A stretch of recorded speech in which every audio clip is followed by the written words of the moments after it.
Hi, and welcome to the Smart Divorce Podcast. I'm so chuffed to be joined today by Lisa Johnson. If you've not heard of Lisa before, where have you been? But Lisa is a multi-seven-figure business strategist. She specialises in helping entrepreneurs scale their businesses using passive and semi-passive income. She is everywhere on social media, particularly on Facebook and Instagram. And I am currently going through her course, although I am one of the many of us who are massively behind. But we're not going to talk about that today. What we are going to talk about is that Lisa has, like many of you now, been through divorce. In fact, she's been through divorce twice. And she has come out the other side and achieved incredible things. And I wanted to talk to Lisa because I think she's hopefully going to give you guys who are going through it some hope that things can work out for the better. So welcome, Lisa. Thank you for joining me. Thanks for having me. That's an absolute pleasure. So I heard your story a little while ago when I was doing one of your challenges, because I'm a glutton for punishment. And I followed your challenge to the letter and made it all the way through the end. Not everyone does, so well done. Thank you. I was quite pleased about that bit. Not doing as well with the one-to-many course, but yeah. So you told your story that yes, you're a multi-seven-figure business woman now, but it's not always been like that for you, has it? No, there's been a lot of adversity in my life, but I'm a huge believer that adversity actually can fuel our success. So things that are bad at the time and that you feel like you can't get through at the time, of which that's happened to me a multitude of times, has actually been the things that when I look back on, I realise have made me who I am and where I am now. Yeah, absolutely.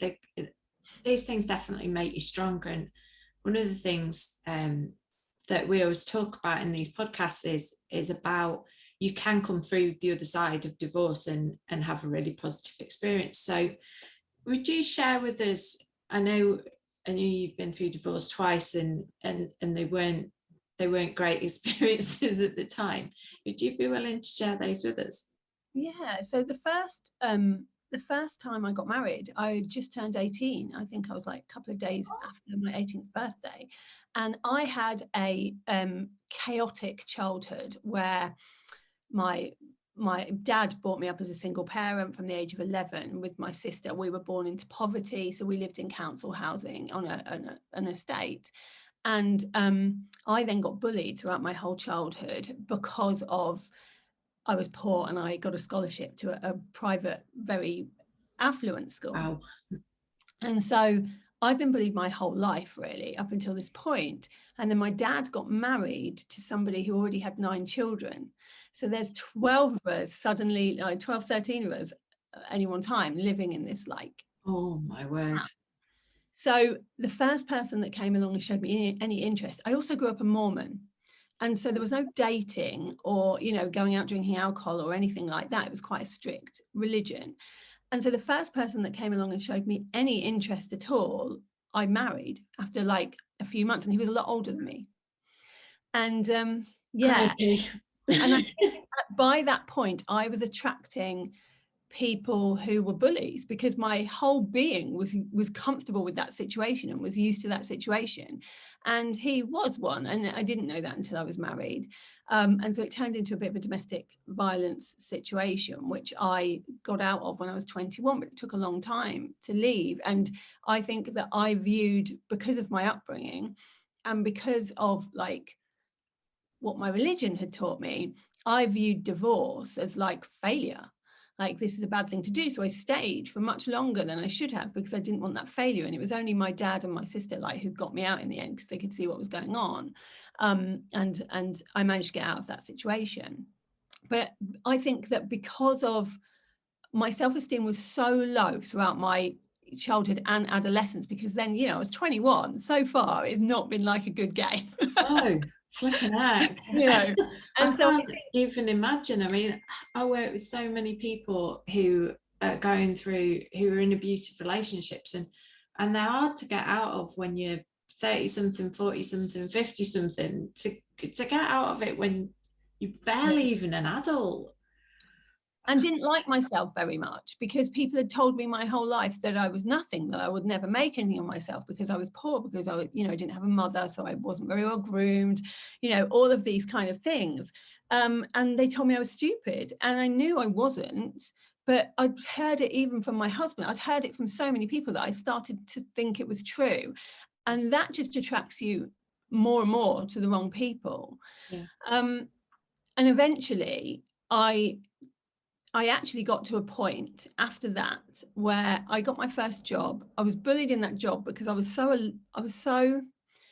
think I probably came across as quite aloof, because I just felt awkward around people. I was terrified of groups of people. And so I'd just like be on my own all the time, head down. And that probably made me seem like a very easy target. So in my first job, I got bullied by a gang of girls there. And I was so used to it by this point. But my boss pulled me in when I was 20, I think I was 22 or 23, and said, look, we're going to have to sack you because we can't sack the entire workforce, and we're worried about your safety. Which, if I knew now what I knew then, like if I knew then what I knew now, I would be a millionaire.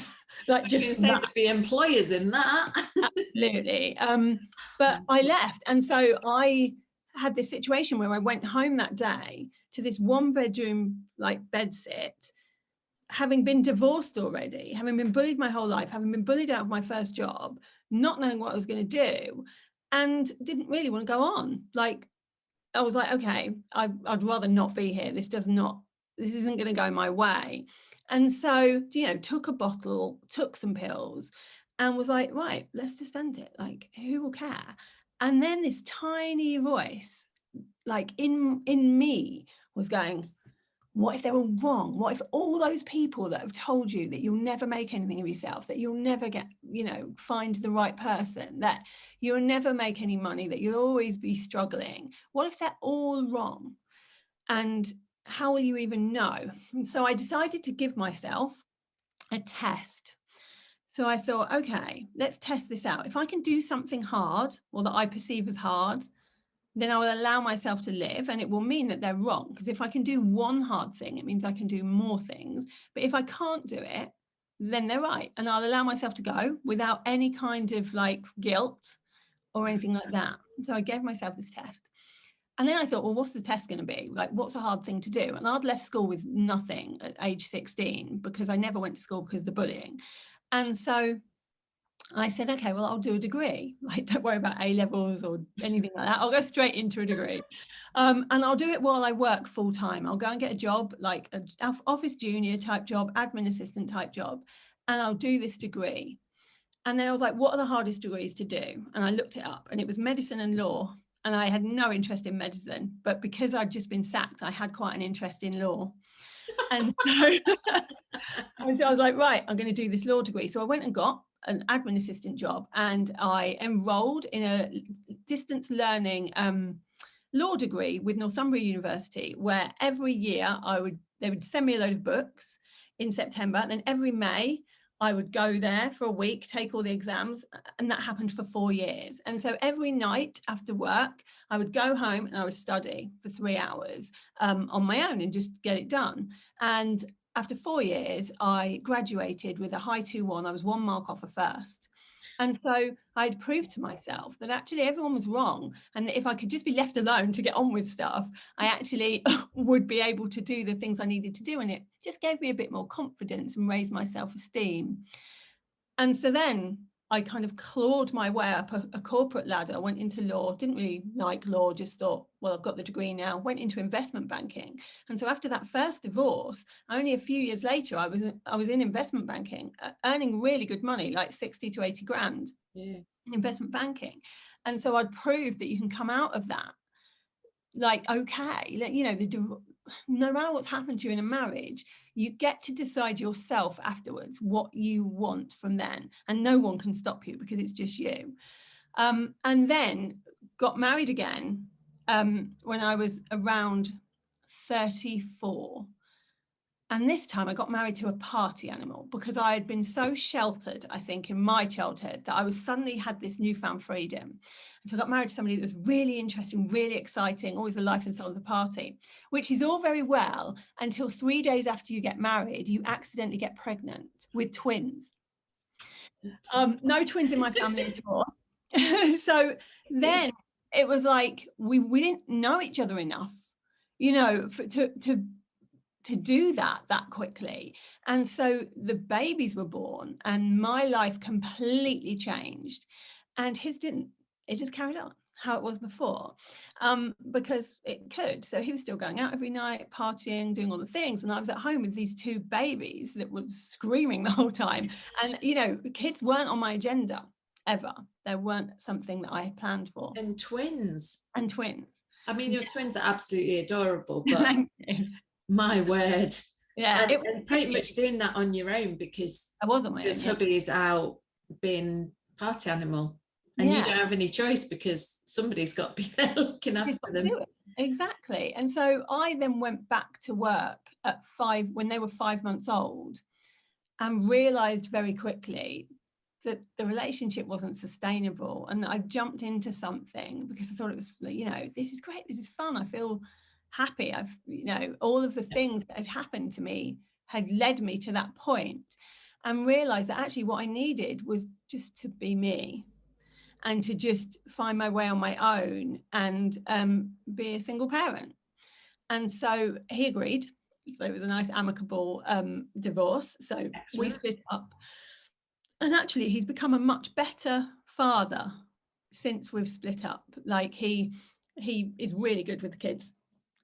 We had joint custody for the first few years, like 3-4 years, and then I moved away, so I have them full time and he sees them every other weekend. But it was then that I went back to work and was like, okay, now suddenly I can't see my kids and I'm a single parent. Like, I'm a co-parent, but most of the time it's just me, and yet I'm going out to work at 6 o'clock in the morning, I'm coming back at 10 o'clock at night, and I never see them. So I knew that, you know, I'd rewritten my story before. So it was time to rewrite the story again. And so I thought, well, the only thing I can do really is go and get a job near my house so that I can at least see them, you know, before and after. So I got this, went right the way back down to being an office junior, admin assistant, which is what I'd done before. They were the only jobs available. And I at least got to see them. But it meant going from a really good salary to 20,000 a year on my own with 2 more mouths to feed. And so, yeah, I very quickly got into debt. And within a year or two, I was like 30,000 in debt. And, you know, my entire family, really, everyone that I've ever known from my background has lived hand to mouth, has always been a bit in debt. So it seemed quite a normal thing for me to do. But in this job, I got bored because I was like used to doing a lot more things. And so I got a bit bored and thought, well, maybe I can start a business. And I was 38 when I started my first business as a wedding planner, made every mistake under the sun. Lost a lot more money than I made. And so after the first year, I realized that, you know, I was now like 35,000 in debt. And if I wanted to make something of this, I needed to learn about business and do this properly. So I started while I was there to learn everything I could about business. And I turned that business around. And then after about 2 or 3 years of doing weddings, I realized that I had a knack for teaching other people how to make money in business. And so when I was 40, like 4 years ago, I started Lisa Johnson, my consultancy business, and everything changed from then. So, you know, I started out with £35,000 in debt in that business, and now make 4 million a year. And it's only been 4 years. So my whole life has changed. And in that time, I met somebody else. I've married my soulmate, the person I should have been with right from the beginning, but you never know until, and that's the funny thing. Like when you get divorced, you don't think you're ever going to meet the right person, especially if you get divorced twice, you are like sworn off it. And you're like, I don't think that the right person is out there for me. And I'm really bad at making judgments about people. So maybe I need to not. but when the right person comes along, it's so different. Like the support that I had, and him wanting to champion me all the time, rather than it being a competition in our marriage, which is what it felt like before. And yeah, you know, like he works for me. He's in my business the whole time. He's the stay-at-home dad to his stepsons. So we have an amazing team relationship now. There's just so many of those parts to that story that kind of make me think that it's a bit like a fairy tale, isn't it? But I know that it's not really a fairy tale, because it takes hard work, doesn't it? And it takes understanding the business, and kind of having been through your course and your challenge. Like, I know there's so much to it, and it's a huge amount of dedication that's got you to that point. But it is a lot of belief, isn't it?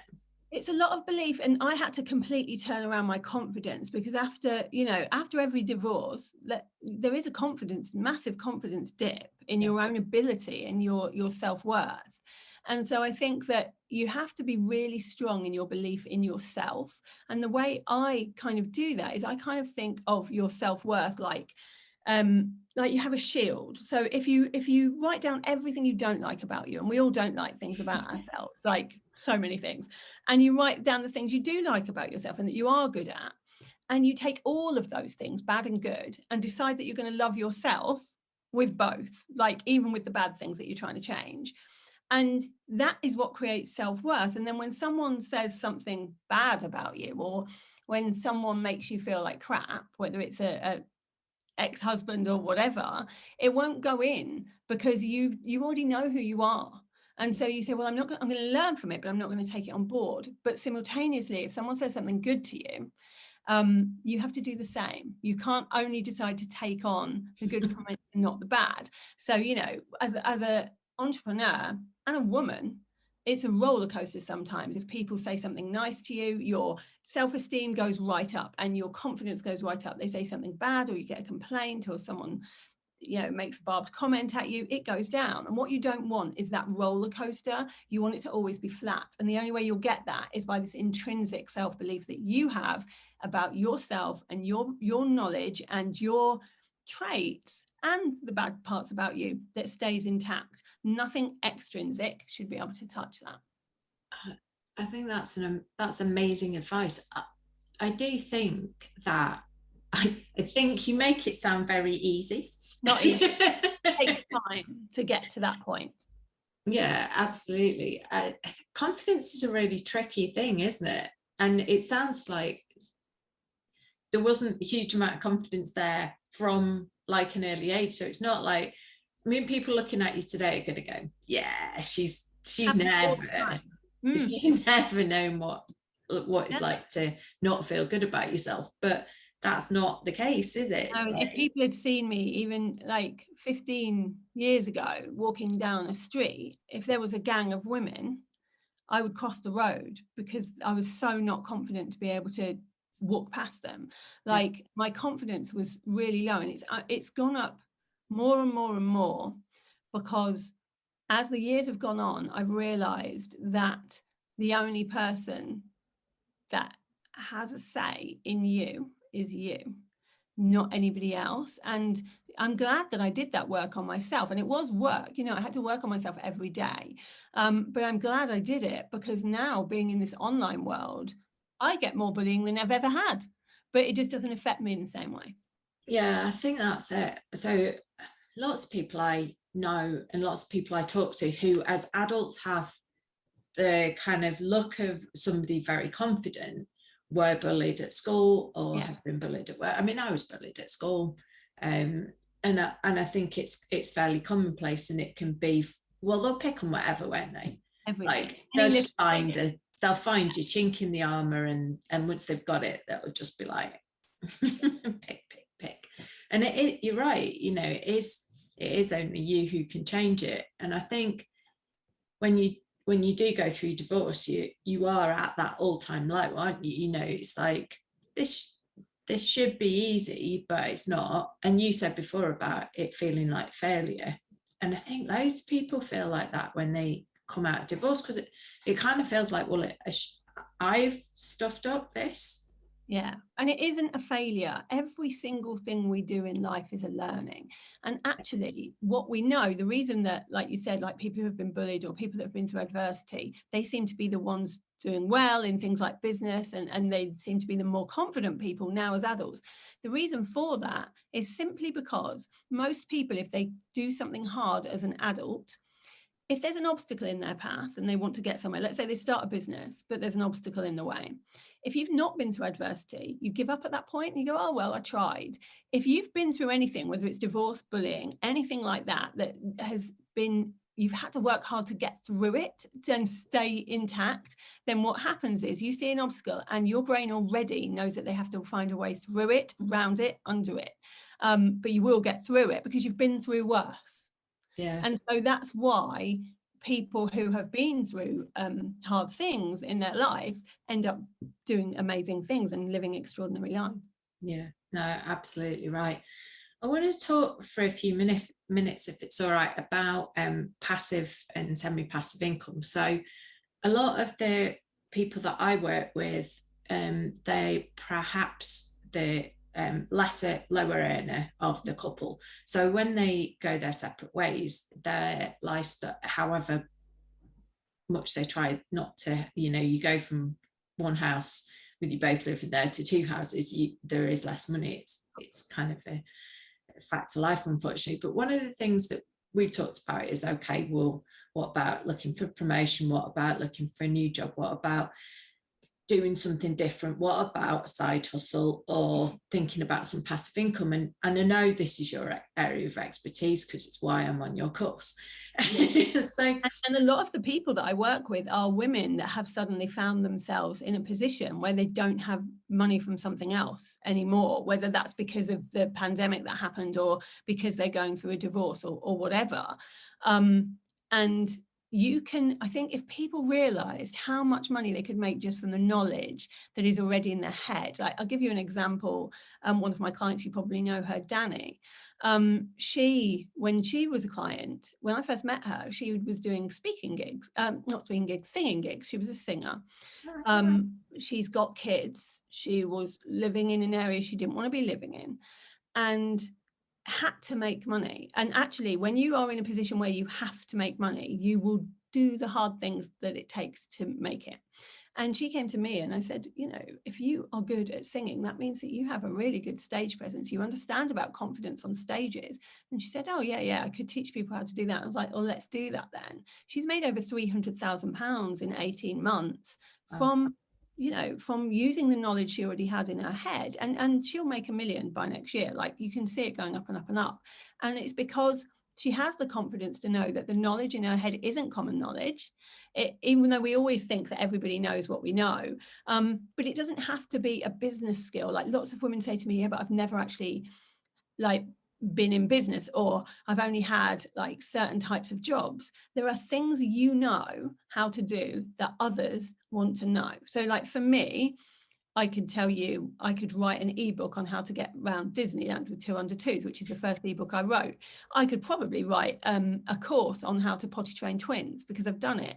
So it's all about the things you've done yourself, the experiences that you've had, that makes you the expert in a room. So what can you teach somebody else that just needs that bit more knowledge of what you know? Yeah, no, and I think that's really interesting. Remember, I can't remember when it was you said it, but about it's not something that you have to feel like you're an expert at. You're just like no more than the average in the room. Yeah, you don't have to be a guru. My definition of an expert is the person that knows the most about a particular subject in an average room. Because that is what an expert is. It doesn't have to be like you see people online and they're like, yeah, but they know everything. Like, for instance, if somebody knew about fitness, they could say, oh, well, I can't teach anyone because Joe Wicks exists. Or they could realize that means that there's a lot of people that want to know how to do it. There's already a market there. So why not have your share? Yeah, absolutely. And it is about thinking about all the things that you do know about. And each individual knows loads of things about some things, but you're not ever going to know everything about a subject. No, and you need to know, if you have a think back to jobs you've had, like people say to me things like, yeah, but I've only worked in like PR and advertising. I'm like, do you know how many people who are entrepreneurs would like bite your hand off to know how to get an article published? Or they say things like, well, I've only ever worked in a call center. And I was like, that means you know everything about the customer experience and how to get sales. Like, you all know something. It's bringing that stuff to the fore and learning how to sell it. Yeah, absolutely. And you can do this without huge commitment all the time. So that's the idea of the passive and semi-passive income, isn't it? It's not a kind of, doesn't have to be a full-time commitment. No, so it could be on the side of your office job.